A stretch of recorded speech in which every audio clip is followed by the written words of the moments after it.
How to get Spotify video background? Hello and welcome to our channel Whizz.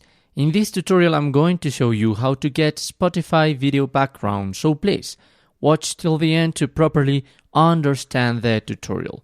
So first of all, I must clarify that this option is not available in all songs, just a few of them, but it's quite simple to activate this background video.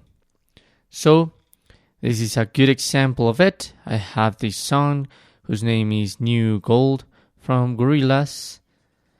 And as you can see, there is no background, okay? There's no video background.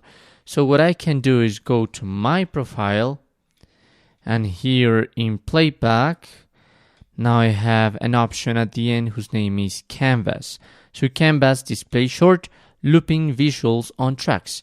If I activate this option and I go back to my song New Gold, there you can see now there is a video background on it. It's quite simple, isn't it?